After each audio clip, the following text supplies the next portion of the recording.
The things life throws at you sometimes. Triumphs, betrayals, literal tons of tech news. It can be a lot, but don't worry, because I'm here to add more of that last one to the pile. You're strong. You can take it. Microsoft has apparently had enough of being called Microslop and has officially banned the word from the official Copilot Discord server. Naturally, this went as well as you could probably expect. After the filter went live, users responded with the maturity of, well, Discord users and flooded the chat with creative variants of the Microsoft name, like Microslop with a 0 or Sloppy Soft, which was my nickname in college. A day later, the constant turmoil eventually led to the server's moderators disabling message history and restricting posting altogether. What was Microsoft's strategy here? Fix Copilot's reputation by telling their most online users exactly which words they aren't allowed to say? The internet loves that! Maybe CEO Satya Nadella was just grumpy that apparently no one had listened to his blog post from December urging us to move past the idea of slop versus sophistication. He had a point. 10 years from now, you're gonna feel pretty foolish when you're slurping happily from the trough with all the other piggies. So stop calling it slop. Investors can hear you. The Mobile World Congress kicked off today in Barcelona featuring a surprise guest. The new iPhone 17e, just announced by Apple. They almost never participate in big tech conferences. The entire court is speculating that it's simply a ruse to impress the Duke's fair cousin. Muriel? Apple has finally fixed the largest complaint budget buyers had with the 16e by equipping the 17e with MagSafe. They also doubled the base storage to 256 gigabytes while maintaining the $599 price point. They're so good to us. Apple has also bumped the chip in the iPad Air from an M3 to an M4 while keeping its $600 MSRP, 128 gigabytes of base storage, and 12 gigabytes of RAM, which is so exciting. You'll probably want to not pre-order it on March 4th because it hit shelves on March 11th. Don't do it. Not even one. Don't even line up. Apple's sudden appearance had the Android phones a little bit flustered, but Xiaomi still managed to show off the Leica Lights Phone 17 Ultra, blurring the line between phone and DSLR camera by putting a big circle on the back. My brain is confused. What is it? Motorola showed off the Razr Fold, its first book-style foldable, and intriguingly, an enterprise-focused partnership with the Graphene OS Foundation. You know, the privacy-focused Android fork you can already install yourself, but now it will come in a suit, maybe made of a single layer of carbon atoms. You never know with these guys, but phones gotta connect somehow, so it's a good thing that Qualcomm announced their next-gen modem, which supports native 5G over satellite. And I'm just happy this wasn't a thing back in the year 2000, or Castaway starring Tom Hanks. Would have been a terrible film. It's over immediately. But if you thought MWC was just for, mobiles, you clearly underestimated just how much R&D money these companies leave completely unsupervised. Xiaomi unveiled the Vision GT electric supercar concept, which is gonna be in the Gran Turismo racing game. You guys? I can't wait. Meanwhile, Lenovo brought enough concepts to Barcelona to fill a whole separate convention center. First, they showed off a concept for the Legion Go Fold, a foldable Windows gaming handheld, because the one thing missing from your portable Steam library is a mechanical hinge and inevitable repair bill. Lenovo also showed off a ThinkBook modular AI PC concept, the result of a framework laptop and an Asus ZenBook Duo having a baby in the worst way you can imagine. They didn't do it like that. It's essentially a system of magnetic modular screens, keyboards, accessories, and ports, so you can build the laptop you want, then swap out anything on the fly, which is genuinely awesome. I make jokes, it's awesome. It's such a great concept that I can't wait to never be able to buy it. But it wouldn't be a tech event without at least one robot. Lenovo explored the concept for a desktop AI workmate that is literally a robot arm with puppy dog eyes. Look at his little face. He wants to help you optimize your spreadsheets. And if that wasn't enough robotics for you, Honor unveiled its Robot Phone, a futuristic device sporting a little motorized robotic gimbal arm right on the back. Not only does this 200 megapixel mechanical limb offer cinematic video stabilization and autonomous subject tracking, but it physically nods, shakes his head, and dances to music, which it did alongside Honor's actual robot backed by a full dance crew.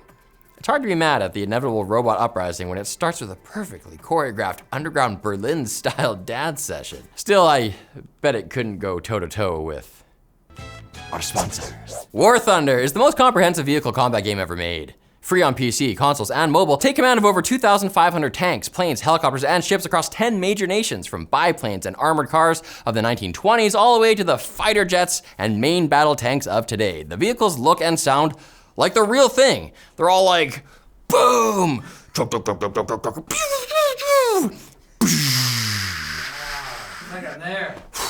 But better than that. Also, War Thunder has one of the most sophisticated damage models in gaming. There are no simple boxes with hit points here. Every vehicle is modeled down to its individual components, all susceptible to real damage. Armor, shells, and missiles behave like their real-world counterparts, and if something gets destroyed, X-ray view shows you exactly what happened. Like when a shell hits a tank, you can go kabloom boosh all the way through. It's so freaking sick! With 3 game modes from arcade to full simulator, there's a way to play for everyone. Join over 95 million players in epic PvP battles, and with an unmatched wealth of content, there's no game better for fans of military history. Play War Thunder for free on PC, PlayStation, Xbox, and mobile, and unlock a massive bonus pack, including vehicles, boosters, and more, using our link below.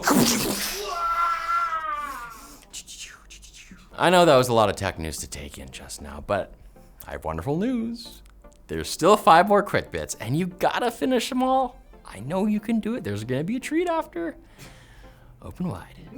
AMD is launching its Ryzen AI 400 Pro series desktop CPUs, which confusingly are replacing the Ryzen 8000G lineup. But we're far beyond any of these chip names making any sense at this point. There are 6 new AM5 processors that pair Zen 5 CPU cores with RDNA 3.5 integrated graphics and also an NPU. I guess. These new chips are basically upgraded laptop CPUs meant for OEMs and business PCs.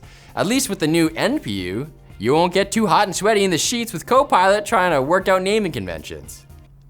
Put that robot arm to good use. Spreadsheets. Seems like everyone just found out about California's Digital Age Assurance Act, passed in October 2025, mandating all operating systems, including Linux and SteamOS, to ask for your age during setup by January 1st, 2027. The OS will send your age signal to apps so they know which content to flag as restricted. But despite the non-compliance fines that can run up to $7,500, age setup is completely self-reported. No photo ID upload required.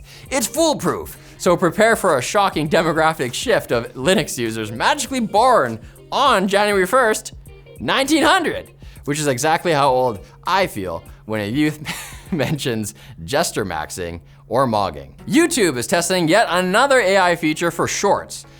All your favorite things in one story. This time, it's Add Object, which allows users to insert items into a scene, and Reimagine, which can generate video from a single frame of a different short.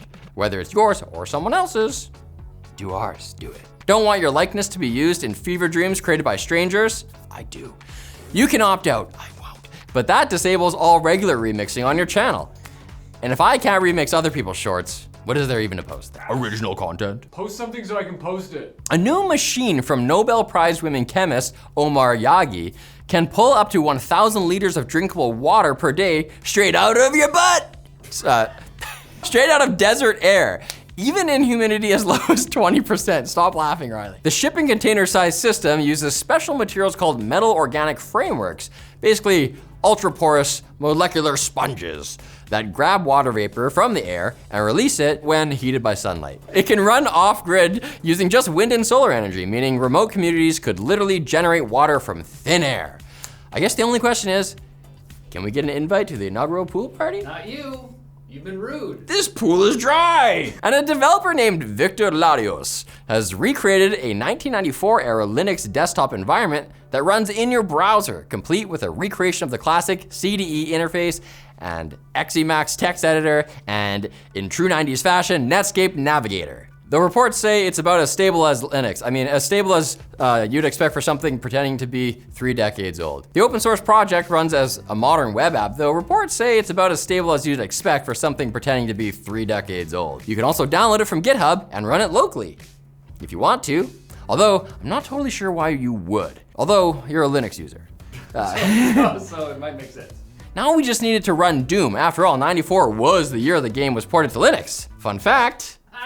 I knew that and you didn't. I also know you're gonna come back here on Wednesday for more tech news because you're a fortuitous person You have what it takes to get hit with everything life throws at you, and keep standing. Stand tall, player. And you just might shoot the high score. What am I saying? There's so many different ways to take We're gonna this. make it to championships! Okay.